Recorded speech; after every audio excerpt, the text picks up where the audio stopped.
आज के अंक में हम एक छोटे भाई का बड़े भाई के लिए कितना प्रेम है, किस हद तक जाकर के वो त्याग करने के लिए तैयार है, उसे सुनेंगे। लक्ष्मण जी एक छोटे भाई का बड़े भाई पर कैसा प्रेम होना चाहिए उसका उत्तम उदाहरण है। तो आइए आज की कथा आरंभ करते हैं। समाचार जब लक्ष्मण पाए, व्याकुल बिलख बदन उठी धाये। कंप पुलक तन नयन सनीरा, गहे चरण अति प्रेम अधीरा।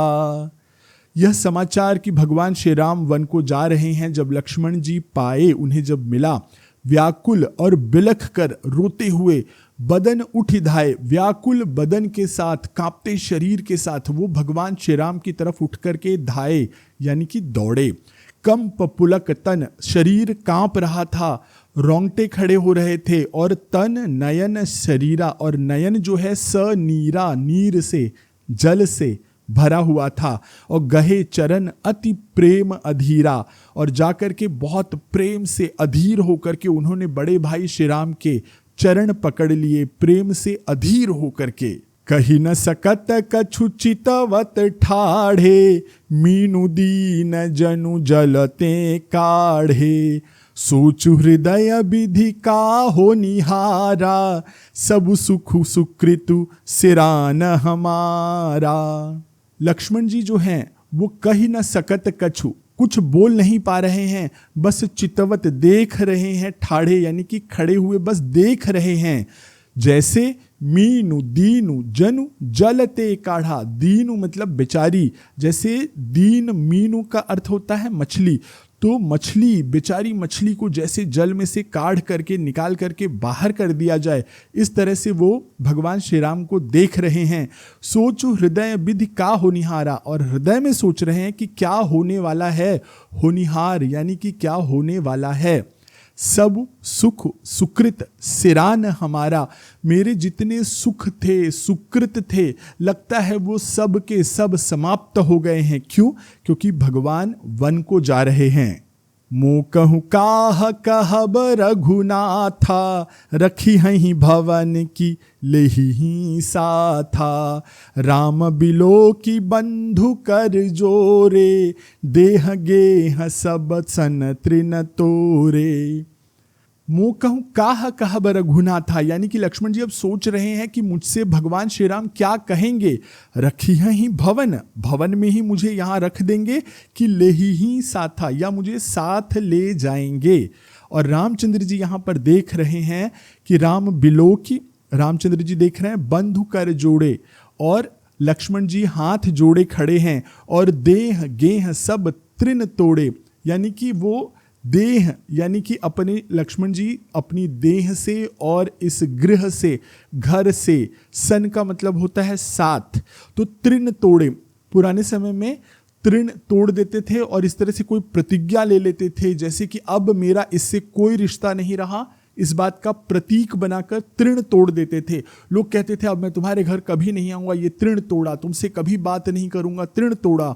इस तरह से रामचंद्र जी देख रहे हैं कि लक्ष्मण जी जैसे अपने शरीर और इस भवन से तृण तोड़ करके, सारे नाते तोड़ करके वहाँ पर सामने हाथ जोड़े हुए खड़े हैं।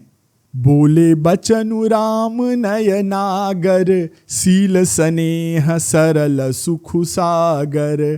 तात प्रेम बस जनि कदराहु, समुझ हृदय परिणाम उछाहु।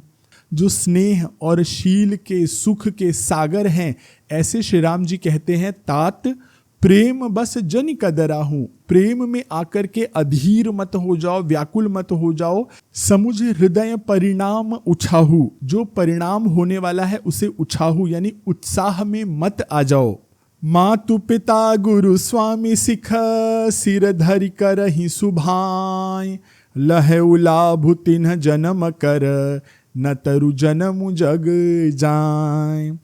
यानी कि मातु पिता और गुरु और स्वामी की सीख जो है, शिक्षा जो है, सिर धरि करई स्वभाव, जो उसे माथे चढ़ाकर उसका पालन करते हैं। लहउ लाभ तिन्ह जन्म कर, उन्हें ही जन्म का लाभ होता है। न तरु यानी कि वरना जन्म व्यर्थ में ही चला जाता है। अस जिय जानी सुनहु सिख भाई, करहु मातु पितु पद सेवकाई। भवन भरतु रिपुसूदन नाही, राउ वृद्ध मम दुख मन माही। अब रामचंद्र जी समझाना शुरू करते हैं और नीति के वचन लक्ष्मण जी को कहते हैं कि जब मैं तुम्हें कुछ शिक्षा दे रहा हूं उसे सुनो, इसमें तुम्हारा भला है।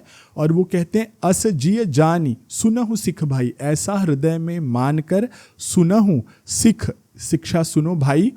करहु मातु पितु पद सेवकाई, माता पिता के पद की सेवा करो। भवन भरतु रिपुसूदन नहीं, इस समय यहाँ पर महल में भरत भी नहीं है और रिपुसूदन यानी शत्रुघ्न भी नहीं है। राव वृद्ध मम दुख मन माही, राव यानी कि राजा जो है, महाराज जो हैं वो वृद्ध हैं और उनके मन में मम दुख, उनके मन में मेरे बारे में दुख है। मैं बन जाऊं तुम्हीं ले साथा, होई सबही विधि अवध अनाथा। गुरु पितु मातु प्रजा परिवारु, सब कहूं परई दुसह दुख भारू। अब श्री राम जी कहते हैं कि मैं बन जाऊं तुम्हें, अगर मैं तुम्हें साथ लेकर के बन जाता हूं तो इस समय भरत भी नहीं है, शत्रुघ्न भी नहीं है, पिताजी बूढ़े हैं और दुखी हैं। अगर मैं तुम्हें ऐसी अवस्था में अपने साथ वन ले जाता हूं तो अवध अनाथ हो जाएगा। गुरु पितु मातु प्रजा परिवारु, इन सबके ऊपर क्या होगा, एक ऐसा दुख आ जाएगा जो सहा नहीं जा सकता, वो भारी दुख उन्हें झेलना पड़ेगा। रहु करहु सब कर परितोषु, न तरुतात होई ही बड़ दोषु। जासुराज प्रिय प्रजा दुखारी, सो नृप अवसि नरक अधिकारी। भगवान श्री राम उन्हें समझाते हैं कि रहूं करऊं सब कर परितोषु, यहाँ रहो और सबका परितोष करो, सबका संतोष करो।